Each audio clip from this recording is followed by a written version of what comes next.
एक बच्चे की जन्म के बाद से ही उसकी प्रॉपर केयर करना उनके पेरेंट्स की पहली प्रायोरिटी हो जाती है। फिर एक बच्चे का पहले बार पलटना, उसकी क्रॉलिंग करना, किसी वस्तु को पकड़ के खड़े होना, चलना या फिर बोलना उनके पेरेंट्स की मानो सपने सच होने जैसा होता है। लेकिन इस दौरान बच्चे की लाइफ में कई सारी कॉम्प्लिकेशंस भी आती है, जिसको लेकर पेरेंट्स काफी परेशान होते हैं, क्योंकि जैसे जैसे बच्चे बड़े हो रहे होते हैं वो मूवमेंट्स भी स्टार्ट कर देते हैं और इस दौरान ही सबसे ज्यादा कॉम्प्लिकेशंस आती है और कुछ सिचुएशन में ये काफी क्रिटिकल भी हो जाता है। बच्चे कई बार पलटने या फिर क्रॉलिंग करने के दौरान बिस्तर से भी गिर जाते हैं, या फिर अगर बच्चा पहली बार किसी सामान को पकड़ के खड़ा होना या फिर कदम बढ़ाना सीखा है तो वो कई बार ऐसे गिरते हैं कि उनके सर में काफी तेज चोट आती है। और इस उम्र तक बच्चा प्रॉपर तरीके से बोल भी नहीं पाता है तो वो अपनी परेशानी को बता नहीं सकता है,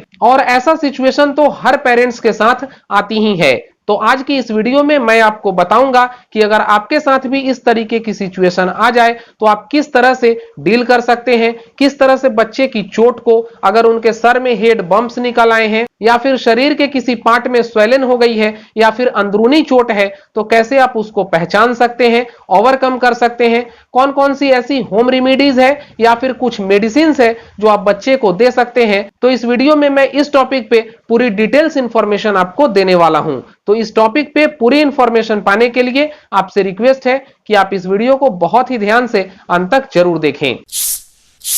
दोस्तों, अगर मैं बच्चों की डेवलपिंग स्टेजेस की बात करूं और उसके अकॉर्डिंग उनमें आने वाले मूवमेंट्स की बात करूं तो यूजुअली एक नॉर्मल बेबी 3 से 4 महीने की एज में अच्छी तरीके से पलटना स्टार्ट कर देते हैं। हालांकि बच्चों में ये मूवमेंट्स एक बच्चे से दूसरे बच्चे में कंपेयर नहीं की जा सकती है, क्योंकि हर बच्चा स्पेशल होता है और उनमें ये मूवमेंट्स वेरी करता है। हालांकि इसके ऊपर हमारे चैनल पे ऑलरेडी अलग से एक वीडियो है जिसमें हमने बताया है कि बच्चों के पलटने की, क्रॉलिंग करने की, चलने की, बोलने की कौन सी आइडियल एज होती है। तो अगर इस टॉपिक पे आप वीडियो चाहते हैं तो मैं उस वीडियो का लिंक ऊपर आई बटन में और नीचे वीडियो के डिस्क्रिप्शन में डाल दूंगा, वहां से भी आप वो वीडियो चेक कर सकते हैं। तो अब बात करते हैं आज की टॉपिक पे। तो मैं आपको बताऊं कि जब बेबीज मूवमेंट स्टार्ट करती है तो यूजुअली वो कई बार गिर जाते हैं, और कई बार तो ऐसा सीन भी होता है कि आपका बेड यूजुअली 2 से 2.5 फीट ऊंचा तो जरूर होता है और कई बार बच्चे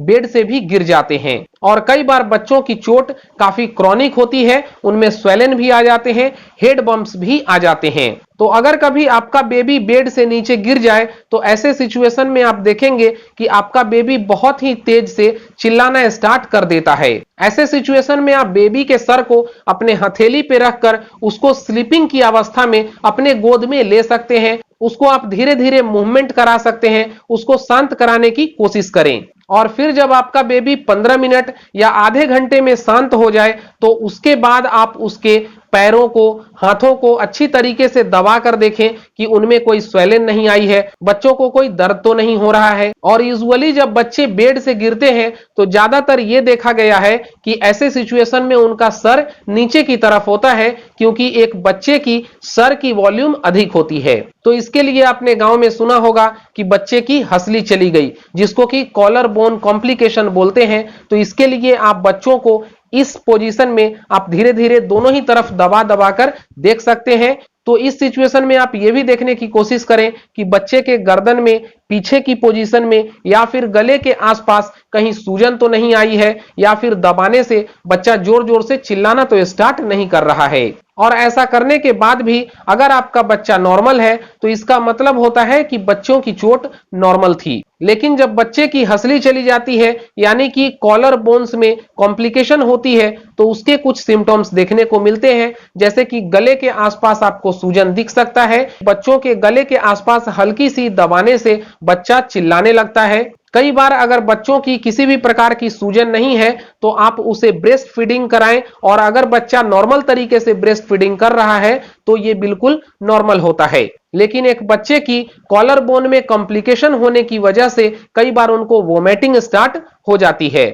उनको ब्रेस्ट फीडिंग करने में दर्द होता है तो बच्चा कई बार ब्रेस्ट फीडिंग करने के दौरान भी चिल्लाना स्टार्ट कर देते हैं। तो ऐसे सिचुएशन में आप कभी भी गांव में हंसली बैठाने की कोशिश बिल्कुल ना करें, आप सीधे डॉक्टर के पास जाएं, क्योंकि आज के समय में बहुत सारी ऐसी मेडिसिन है जिससे इस कॉम्प्लिकेशन को क्योर किया जाता है। कई बार बच्चे गिरने के दौरान उनका सर आगे की तरफ होता है तो इस दौरान यह भी देखने को मिला है कि उनके नोज से ब्लीडिंग स्टार्ट हो जाती है। यूजुअली नॉर्मल केसेस में ये ब्लीडिंग अपने आप ही कुछ समय में बंद भी हो जाती है, लेकिन अगर ब्लीडिंग लगातार हो रही है, बंद नहीं हो रहा है, तो आपको बिना देर किए डॉक्टर के पास जाना चाहिए। अगर आपके बेबी का एज 9 मंथ से अधिक है तो यह भी देखने को मिलता है कि कई बेबीज को हल्की टीथ निकल आती है। तो गिरने के दौरान ये भी चांसेस होते हैं कि उनका टंग है वो टीथ के बीच में आ जाता है, जिससे कि उनकी टंग कट जाती है। तो ऐसे कॉम्प्लिकेशन में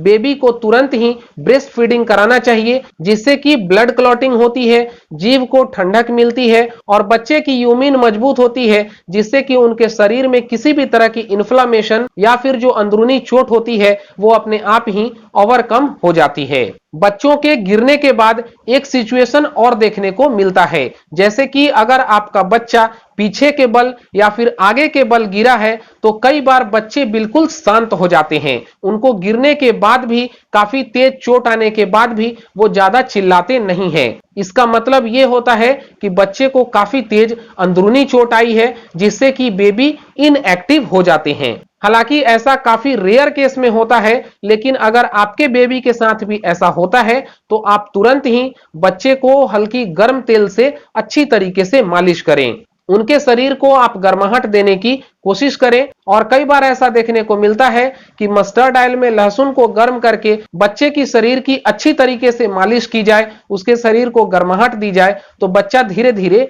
नॉर्मल हो जाता है। लेकिन इसके बावजूद भी अगर आपके बच्चे की एक्टिविटी नॉर्मल नहीं हो रही है तो आपको तुरंत ही डॉक्टर के पास जाना चाहिए। बच्चे जब धीरे धीरे बड़े होने लगते हैं और अगर गिरने के दौरान उनको चोट काफी तेज आई है तो एक चीज बहुत ही कॉमन देखने को मिलती है कि अगर गिरने के दौरान उनका सर आगे की तरफ हो तो उनके सर में हेड बम्प्स निकल आते हैं, या फिर किसी दूसरे बॉडी पार्ट में चोट गंभीर रूप से आई हो तो वहां भी बम्प्स यानी कि गिल्टी की तरह निकल आते हैं। यूजुअली ये बम्प्स 1 या 2 दिन में अपने आप ही ठीक भी हो जाते हैं। लेकिन अगर आपके बेबी में ये बम्प्स काफी हार्ड हो गई है, अगर हफ्ते दिन या फिर उससे भी ज्यादा दिन होने के बाद भी ये ठीक नहीं हो रही है तो आप एक होम रेमेडीज ट्राई कर सकते हैं। इसके लिए आप 2 चम्मच हल्दी में पानी मिलाकर अच्छी तरीके से उसे पेस्ट बना ले और इस पेस्ट को आप उस बम्प के ऊपर लगाकर रख सकते हैं। इससे भी बच्चे की चोट में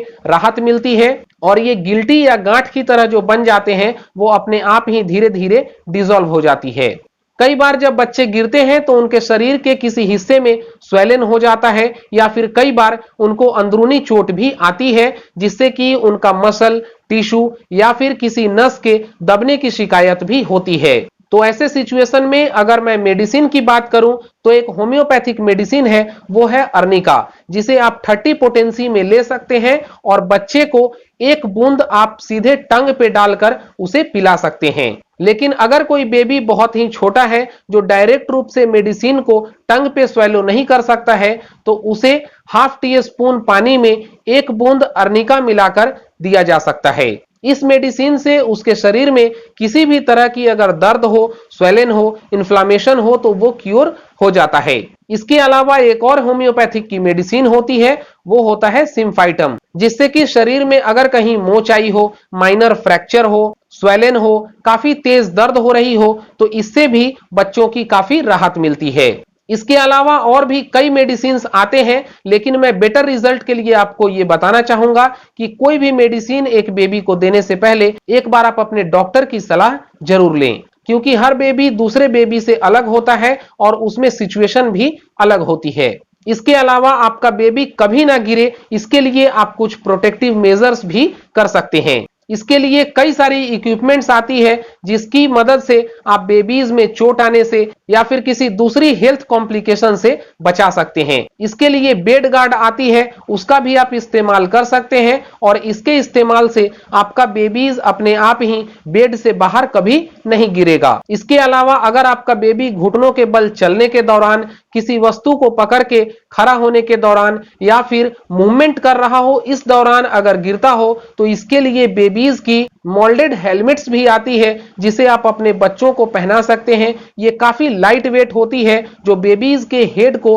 प्रोटेक्ट करने में बहुत ही मदद करती है। तो अगर इस तरीके की बेड गार्ड, हेड हेलमेट्स या फिर बॉडी के प्रोटेक्शन के लिए किसी भी प्रकार के गार्ड्स को आप अगर ऑनलाइन परचेज करना चाहते हैं तो इसके लिए मैं वीडियो के डिस्क्रिप्शन में ऑनलाइन परचेज करने का लिंक भी डाल दे रहा हूं, वहां से भी आप इसे चेक करके ऑनलाइन ऑर्डर करके मंगवा सकते हैं। इसके अलावा अगर आपके बेबीज के साथ कोई और हेल्थ कॉम्प्लिकेशन है या फिर अगर आप किसी और हेल्थ टॉपिक पे हमसे वीडियो चाहते हैं तो इस बारे में भी आप हमें वीडियो के नीचे कमेंट करके सुझाव दे सकते हैं। उम्मीद करता हूं कि आज की हमारी ये वीडियो आपको काफी अच्छी और ज्ञानवर्धक लगी होगी। अगर आज की हमारी ये वीडियो अच्छी लगी है तो इस वीडियो को लाइक करें, ज्यादा से ज्यादा लोगों तक शेयर करें ताकि इस टॉपिक पे उनके मन की डाउट्स भी क्लियर हो सके और इस टॉपिक पे उन्हें भी प्रॉपर जानकारी मिल सके। और अगर आप हमारे इस चैनल पे नए हैं तो इस वीडियो के नीचे रेड कलर के सब्सक्राइब बटन को क्लिक कर लें और बगल में बनने वाले बेल के आइकन पे भी प्रेस कर लें